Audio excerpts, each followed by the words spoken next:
नमस्कार दोस्तों, OCN network में आपका स्वागत है। कल जो आपके विधि आयोग है, उसकी तरफ से एक नोटिफिकेशन जारी किया गया और इसमें 1 महीने के भीतर ये विचार मांगे गए, खास तौर से जो धार्मिक संस्थान हैं और दूसरे संबंधित लोग हैं कि आप यूसीसी पर यानी समान नागरिक संहिता पर अपने सुझाव या जो भी विचार हैं वो प्रस्तुत करें।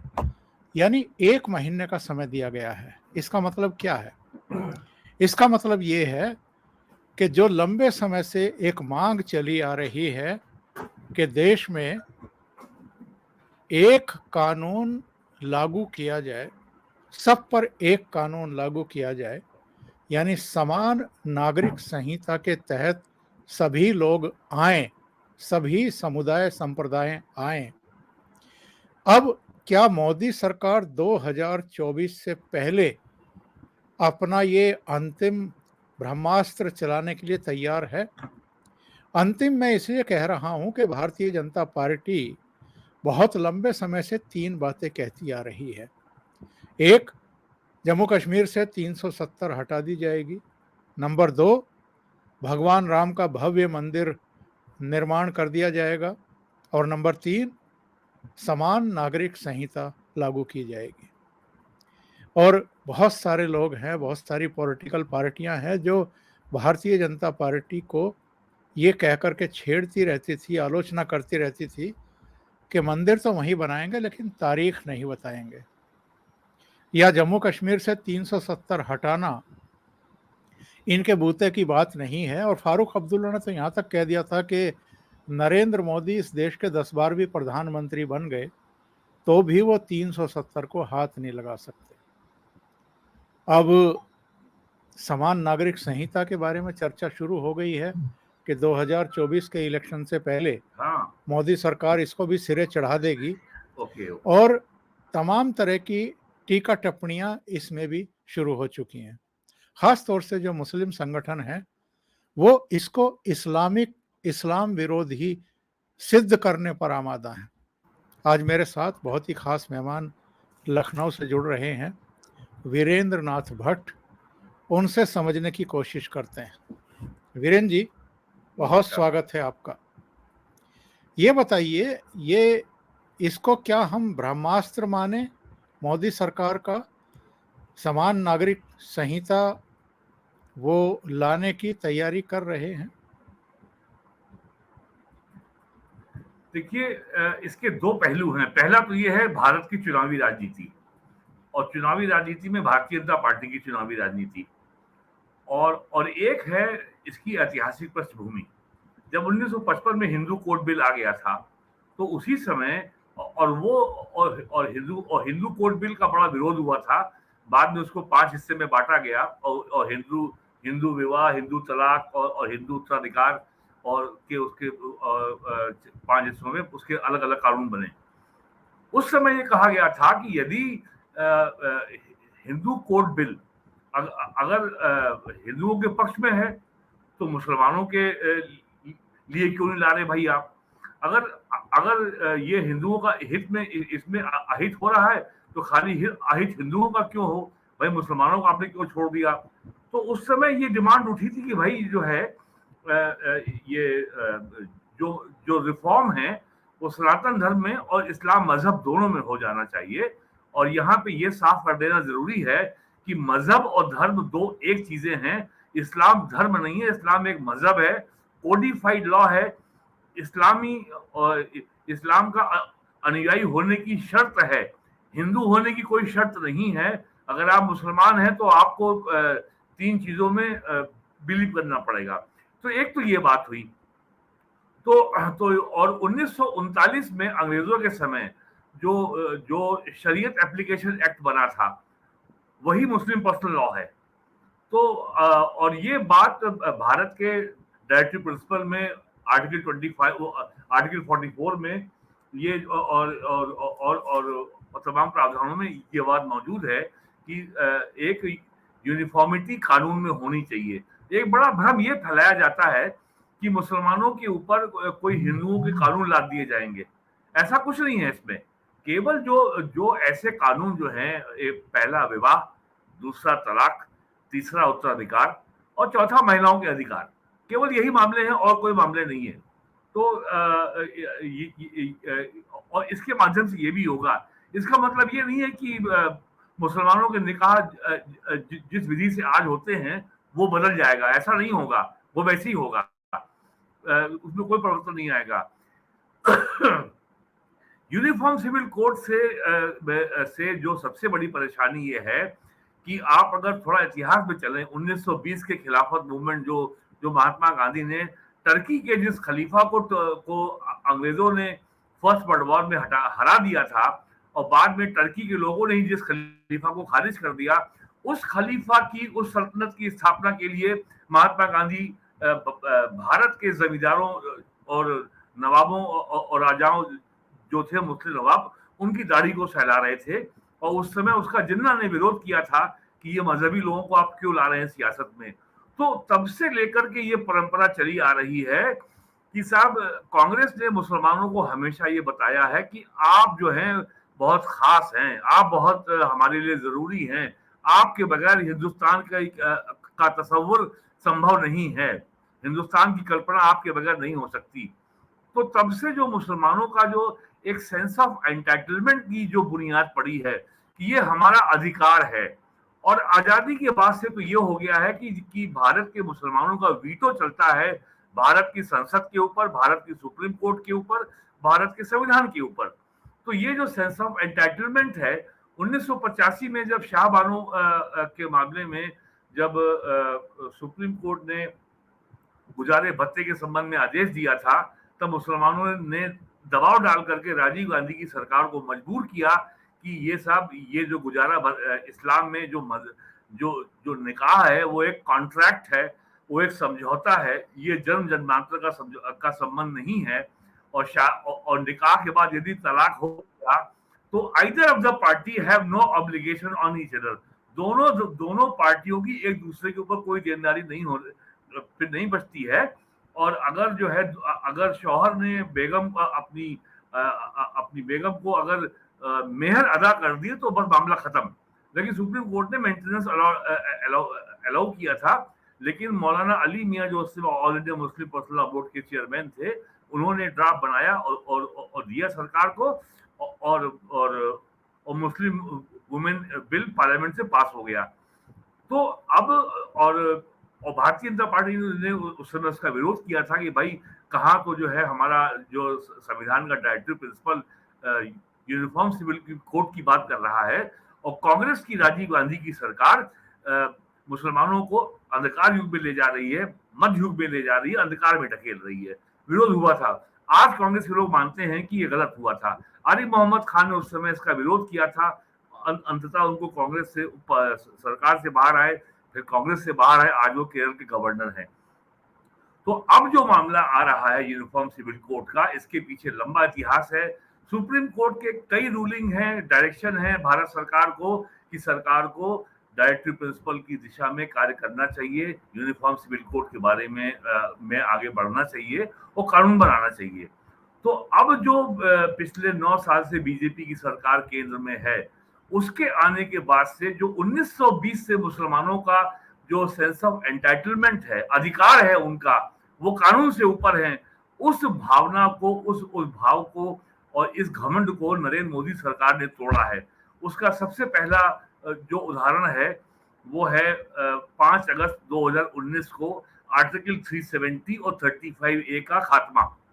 तो इससे मुसलमानों का अहंकार को बहुत चोट पहुंची, और सारे मुसलमान नहीं, जो मुट्ठी भर मुसलमान अशराफिया हैं, जो इलीट क्लास हैं, जो अभिजात्य वर्ग हैं, जमींदार वर्ग हैं, शेख, सैयद, तुर्क, पठान, और तुर्कों को इंडिया में मुगल कहा जाता है, ये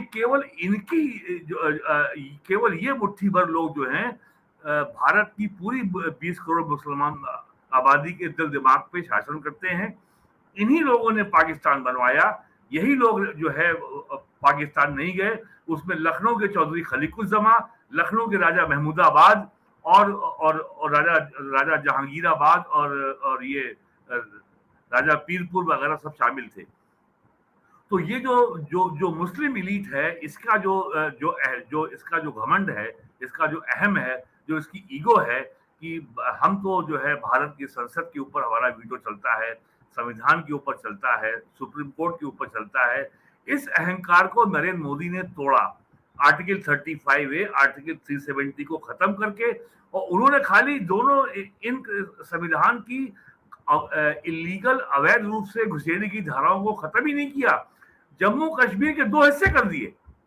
जम्मू कश्मीर एक राज्य है और खाली यही नहीं किया, जम्मू कश्मीर का राज्य का दर्जा समाप्त कर दिया।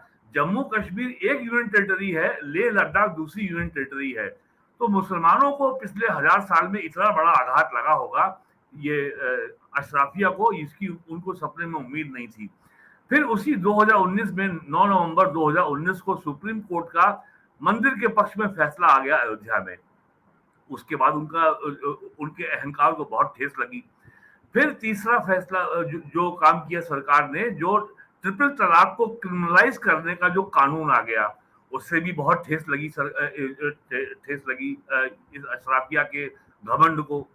और फिर जो काशी विश्वनाथ जो मंदिर है वाराणसी में, उसके कॉरिडोर जो वहां शानदार बना, उस इलाके का सौंदर्यीकरण हुआ, अब वो बहुत सुंदर जगह लगने लगी है।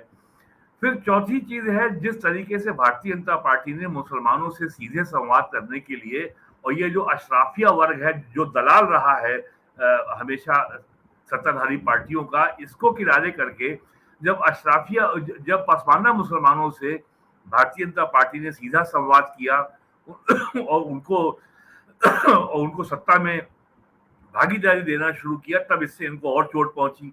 अभी नगर निकाय चुनाव हुआ है, बीजेपी के 60 लगभग जो है सभासद नगर पालिका पंचायत चेयरमैन वगैरह जीत के आए हैं। तो अब इनको लग रहा है कि जो मुस्लिम राजनीति पे जो उनकी चौधराहट बनी हुई थी, और कांग्रेस के और सारी सेकुलर पार्टियों के नेता उनके दरवाजे नाक रगड़ने आया करते थे मुसलमानों का समर्थन लेने के लिए, तो उनकी ताकत अब कम हो रही है।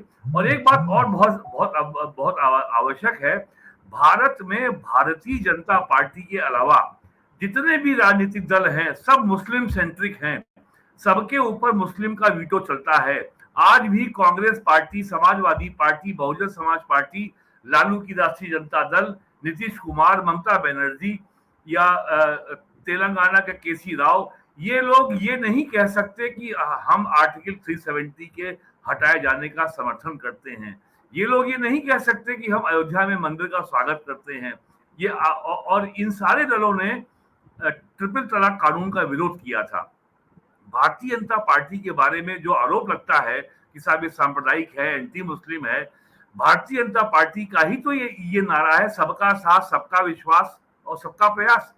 कौन सा दल है आज की तारीख में जो मैंने मान लिया कि भारतीय जनता पार्टी का ये नारा मात्र दिखावा है, इसमें कोई सच्चाई नहीं है, तो कम से कम दिखावे के मात्र के लिए कांग्रेस ही बात बोल दे कि भाई सबका साथ, सबका विकास, सबका प्रयास हम करेंगे और सबका विश्वास हम लेंगे। और भारतीय जनता पार्टी ने और नरेंद्र मोदी की सरकार ने 9 साल में समावेशी राजनीति, इंक्लूसिव राजनीति करके दिखाया है। जिस तरीके से सारी विकास योजनाओं का, कल्याणकारी योजनाओं का, सारे समाज के सभी वर्गों का, जाति और मजहब से ऊपर उठ करके सबको समान रूप से लाभ मिला है। केवल मुस्लिम लाभार्थियों की संख्या यूपी में 20 लाख के आसपास है और उनको सारे लाभ मिले हैं बिना किसी भेदभाव के, बिना किसी रिश्वतखोरी के। तो कुल मिलाकर के पिछले 10 साल से जो काम हो रहा है कि जो मुस्लिम एलीट क्लास का, जो मुस्लिम अशराफिया का, मुस्लिम जमींदारों का जो सेंस ऑफ एंटाइटलमेंट है, जो उनका ईगो है, जो उनका अधिकार है कि कानून होगा अपनी जगह, हमारी शरीयत ये कहती है, यही चलेगा, इस अहंकार को तोड़ने का एक काम और हुआ है, वो है यूनिफॉर्म सिविल कोड। और एक बात और कि इस कानून के बन जाने के बाद जो एक इंदिरा गांधी के आशीर्वाद से सन 73 में जो एक संस्था बन गई थी, all India Muslim personal law board, इसका कोई कानूनी आधार नहीं है। ये एक एनजीओ है, ये एक सोसाइटी है, लेकिन आम जनता में भ्रम ये है कि ये कोई वैधानिक संस्था है और पार्लियामेंट के एक्ट के द्वारा बनी है। ये केवल जो है ये इन्हीं अशराफ की संस्था है जो केवल सरकार से सौदेबाजी करती है, और ये खाली बैठा हुआ है जब से अयोध्या का मसला हल हो गया। वरना वरना इन लोगों ने 30 साल जो है ये अयोध्या में बाबरी मस्जिद के मामले के पैरोकार यही थे। और अगर यूनिफॉर्म सिविल कोड आ जाएगा तो all India Muslim personal law board के नाम की दुकान ही बंद हो जाएगी। तो जो ये लोग मीडिया में, टीवी में चमकते हैं और अपनी बैठक करते हैं, राष्ट्रीय मीडिया में खबरें आती हैं, बड़े बड़े प्रस्ताव इनके पास होते हैं, केंद्र सरकार को, राज्य सरकार को बाकायदे धमकाने के अंदाज में प्रस्ताव पारित किए जाते हैं, लंबी चौड़ी मांगे रखी जाती हैं कि पीएम हमसे ये बात करें, तो ये भी खत्म हो जाएगा। तो यूनिफॉर्म सिविल कोड जो है, जो रिपोर्ट आई है उत्तराखंड की जो कमेटी बनी थी, मुस्लिम महिलाओं में इसको लेकर के जबरदस्त समर्थन है। इसके आने से 4 विवाह पे पाबंदी लग जाएगी। इसके आने से जो तलाक लेने की प्रक्रिया है, जो इंडियन डाइवोर्स एक्ट में है कि आपको कोर्ट में सूट फाइल करना पड़ेगा तभी आप तलाक दे पाएंगे, आपको मेंटेनेंस देना पड़ेगा, बस इतना फर्क पड़ेगा, कोई और बड़ा आसमान नहीं गिरने वाला है। और जो संविधान की जो स्पिरिट है कि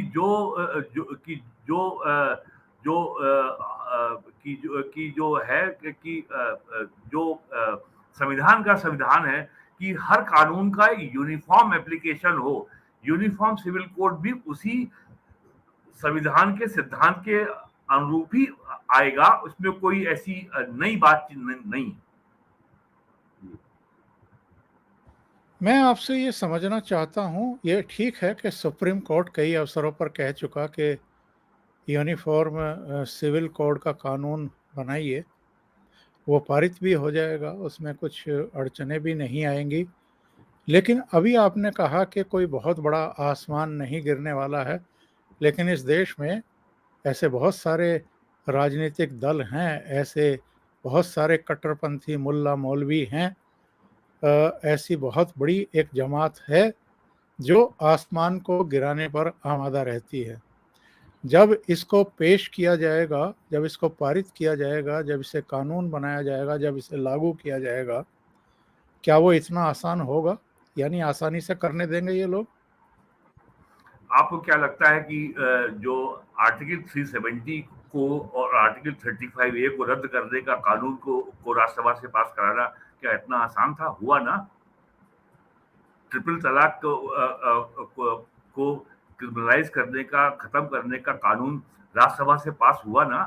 कैसे पास हो गया? तो ये भी पास हो नहीं, जाएगा। मैं ये बात इसलिए पूछ रहा हूँ, CAA में बार बार सरकार ने क्लियरिफिकेशन दिया था, पार्लियामेंट में खड़े होकर के अमित शाह ने भी क्लियरिफिकेशन दिया था कि भारतीय मुसलमानों से इसका कोई लेना देना नहीं है, उनकी नागरिकता पर कोई प्रभाव नहीं पड़ने वाला किसी भी तरीके से। लेकिन फिर भी अफवाहें फैलाई गई, और अफवाह फैलाने में मीडिया का एक अंग हमेशा इनका साथ देता है। तो ऐसी सिचुएशन में क्या होगा? अब आप जो 3 कृषि कानून को देख लीजिए। अगर 3 कृषि कानून में एसेंशियल कमोडिटी एक्ट में अमेंडमेंट का प्रस्ताव था, अमेंडमेंट किया गया, उसमें केवल जो होलसेल व्यापारी हैं खाद्यान्न के और गल्ले के, उनकी स्टॉक लिमिट बढ़ा दी गई। और वो कानून एनेबलिंग लॉ था, स्टेट्स के सामने ये ऑप्शन था, वो उसको माने या ना माने। एग्रीकल्चर स्टेट सब्जेक्ट है, कोई भी राज्य उसको मानने को बाध्य नहीं था। फिर भी अब क्या अफवाह फैलाई गई कि साहब पूरा एग्रीकल्चर जो है या तो अडानी खा जाएगा या अमेरिका की बहुराष्ट्रीय कंपनियां खा जाएंगी। अगर कॉन्ट्रैक्ट फार्मिंग का जो कानून बनाया केंद्र सरकार ने, वो भी एनेबलिंग लॉ था। पंजाब के कॉन्ट्रैक्ट फार्मिंग एक्ट में किसान को जेल भेजने का प्राविधान है, जबकि केंद्र सरकार के कानून में ऐसा कोई प्राविधान नहीं है, और वो बहुत ही प्रोग्रेसिव लॉ था। फिर भी अफवाह फैलाई गई। राज्यों को, और जो तीसरा कानून था कि राज्यों को ये अधिकार दिया गया था कि आप चाहें तो प्राइवेट मंडी बना दें, वो भी कोई लॉ बाध्यकारी नहीं था, राज्यों के लिए ऑप्शनल था, क्योंकि एग्रीकल्चर स्टेट सब्जेक्ट है। क्या अफवाह फैलाई गई। नागरिकता कानून में जो 1948 का नेहरू लियाकत पैक्ट था, केवल कि जो बंगाल से हिंदू आए हुए हैं उनको नागरिकता देने की बात थी। सीपीएम ने अप्रैल 2012 में बकायदा अपनी नेशनल कांग्रेस में प्रस्ताव पारित करके ये सरकार से मांग की थी कि सीए कानून में अमेंड किया जाए और बांग्लादेश से आए हुए हिंदुओं शरणार्थियों को नागरिकता प्रदान की जाए। आज भी लाखों मटुआ समुदाय के लोग जो रहते हैं, जो कि अनुसूचित जाति के हैं, शेड्यूल कास्ट हैं, उनको उनके पास वोट देने का अधिकार नहीं है। लेकिन उसको फिर भी जो है जानबूझ करके ये जो टूल किट है इसने ट्विस्ट किया कि ये एंटी मुस्लिम है। और जब मजहब की बुनियाद पे पाकिस्तान का निर्माण हुआ था तो पाकिस्तान का मुसलमान इंडिया क्यों आएगा? लेकिन नागरिकता कानून में ये कहीं नहीं लिखा है कि पाकिस्तान से आने वाले मुसलमान शरणार्थियों को भारत में नागरिकता नहीं दी जाएगी। उसमें स्पेसिफिकली खाली नाम दिया गया है हिंदू, सिख, जैन और बुद्धिस्ट। अफवाह फैलाई गई। वही यूनिफॉर्म सिविल कोड के बारे में हो रहा है और होगा। यहाँ पे समाजवादी पार्टी के नेता बड़े थे, आजम खान रामपुर के एमपी थे जो 2 साल अभी जेल में रहे और उनकी विधानसभा की मेंबरशिप चली गई। वो तो ये खुलेआम कहते थे कि अगर यूनिफॉर्म सिविल कोड आ जाएगा तो मुसलमानों के मुर्दे कब्रिस्तान में दफन नहीं किए जाएंगे, शमशान में दाह संस्कार किया जाएगा, उनको मुंडन करवाना पड़ेगा, उनको जनेऊ पहनना पड़ेगा। ये सारी बातें आजम खान खुलेआम कहते थे। तो झूठ बोलने पे तो कोई जीएसटी लगता नहीं है। बात तो तथ्यों के आधार पे होनी चाहिए। और अब जब से सोशल मीडिया आया है और ये जो टीवी का विस्तार हुआ है, दिन भर टीवी चैनलों में बैठ करके तमाम टीवी अपोजिशन पार्टी के पैनलिस्ट दिन भर सरकार के खिलाफ उल्ट झूठे सच्चे आरोप लगाते हैं।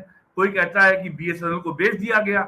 अभी पिछले हफ्ते भारत सरकार ने लगभग 90,000 करोड़ रुपए का रिवाइवल पैकेज सैंक्शन किया है बीएसएनएल के लिए। अब तक भारत सरकार भारत संचार निगम लिमिटेड के रिवाइवल के लिए 3 पैकेज दे चुकी है, जिसकी टोटल जो साइज है वो 2.25 लाख करोड़ रुपए का है।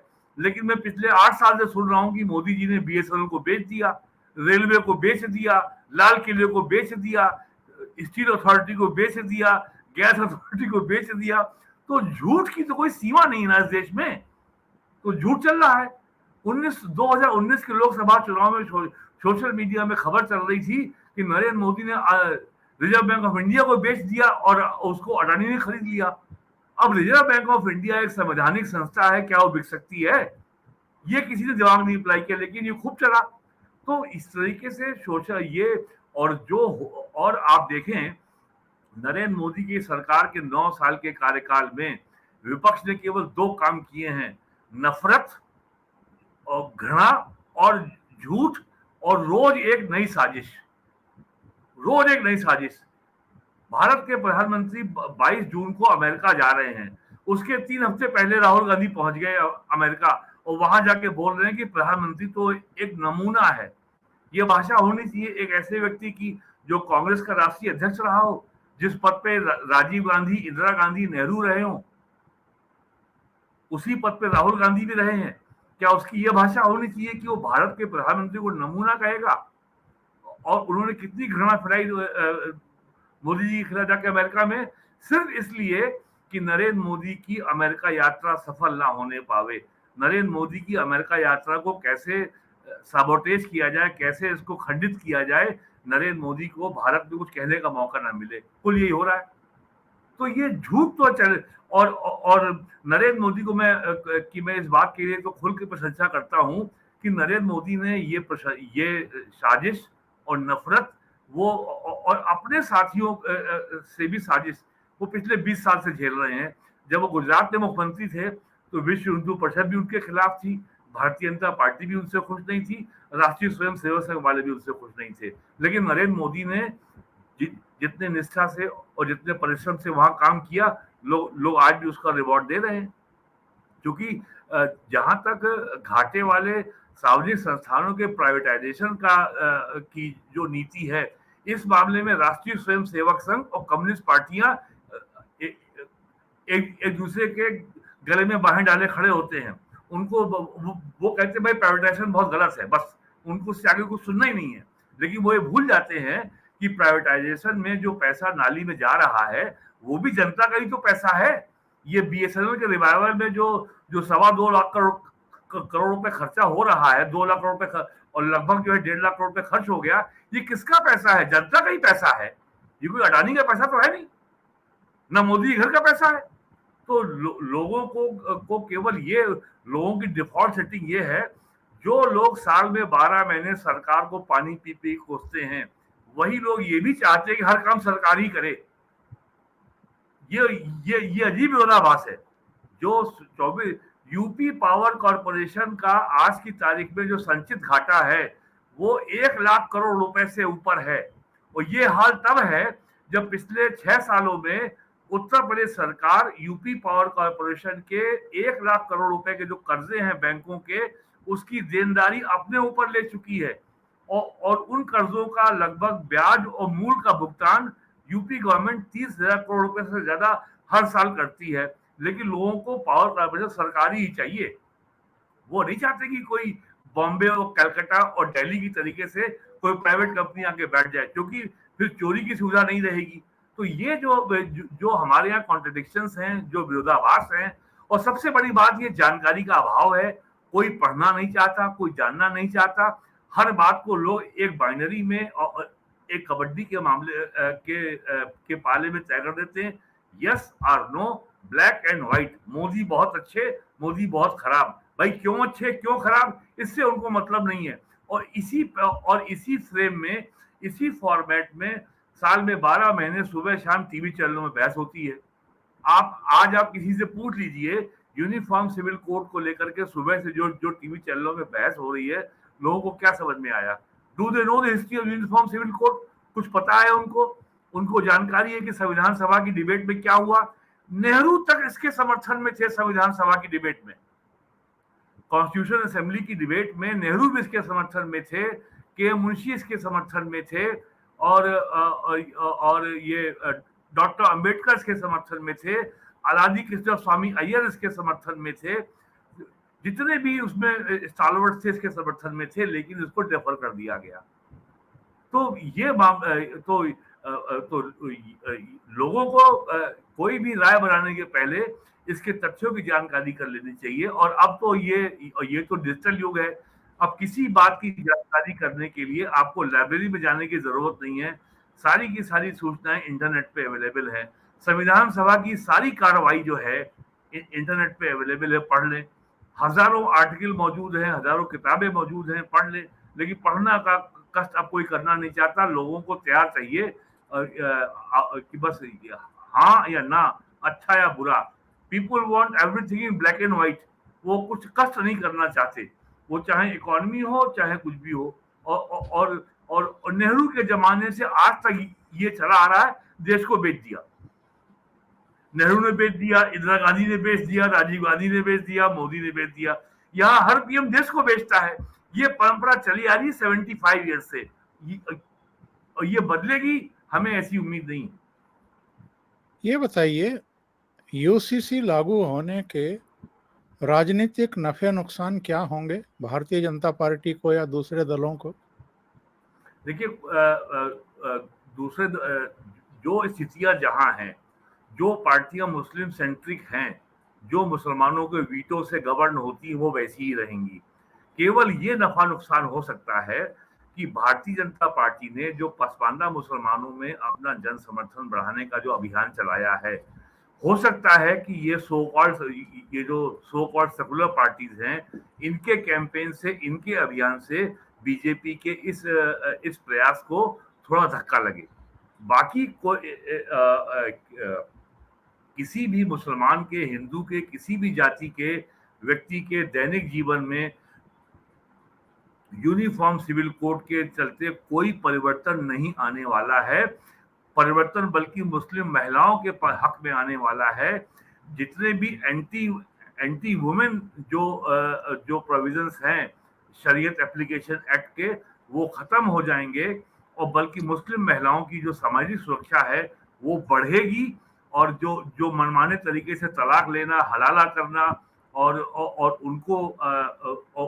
उनको पिता की संपत्ति में अधिकार न देना, ये सारी बातें खत्म हो जाएंगी। मैं आपको छोटी घटना बताता हूं। 2004 में यहाँ मुलायम सिंह यादव मुख्यमंत्री थे, तब all India Muslim personal law board के नेताओं ने और बाबरी मस्जिद के नेताओं ने ये मांग की मुलायम सिंह यादव से कि साहब यूपी जमींदारी एबोलिशन एक्ट में आप ये प्रोविजन करिए कि मुस्लिम महिलाओं का अपने पिता की संपत्ति में इतने % अधिकार होगा। लेकिन सारे कॉन्स्टिट्यूशनल एक्सपर्ट ने कहा कि मुसलमानों के ऊपर कोई कानूनी बंदिश नहीं है कि वो अपनी संपत्ति का हिस्सा एक अपनी बेटी के नाम कर दें, लेकिन मजहब के बुनियाद पर एक सेकुलर स्टेट के कानून में ऐसा प्रोविजन किसी मजहब के पक्ष में नहीं किया जा सकता। और मुलायम सिंह इसके लिए तैयार हो गए थे, लेकिन बाद में फिर इसी आधार पे ये मामला रुक गया। और आज भी कोई रोक नहीं है।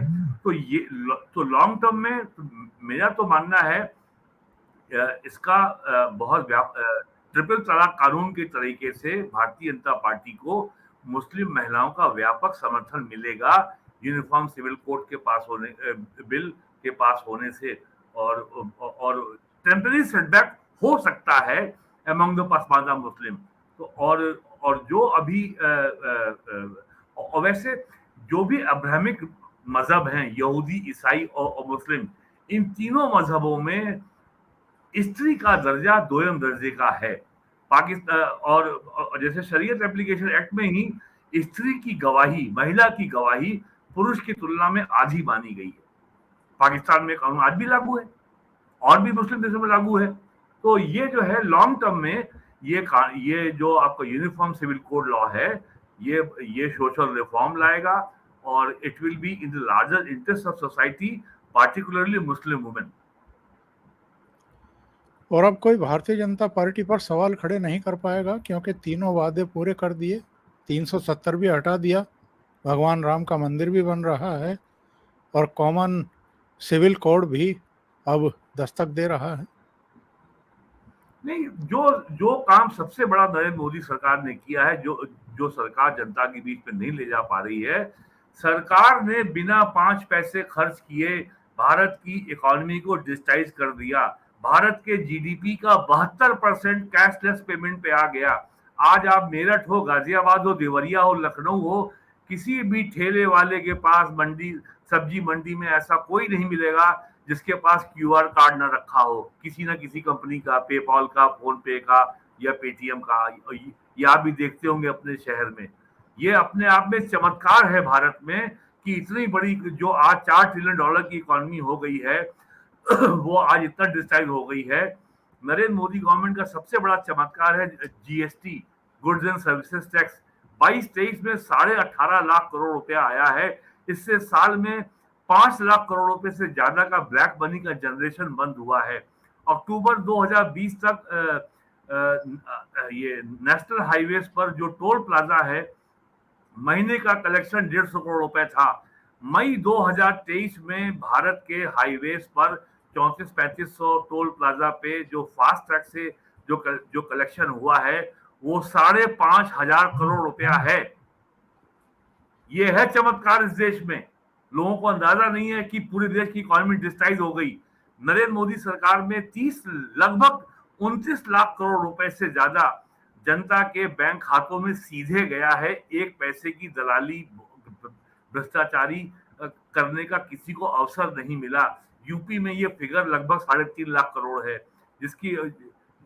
जिसका लाभ लोगों को मिला, लोग जानते हैं, लेकिन वो इसकी चर्चा नहीं करते, इसका वो अनुभव नहीं करते।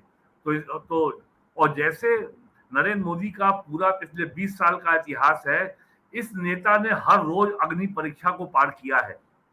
तो ये एक और अग्नि परीक्षा है। इसमें क्या हो जाएगा?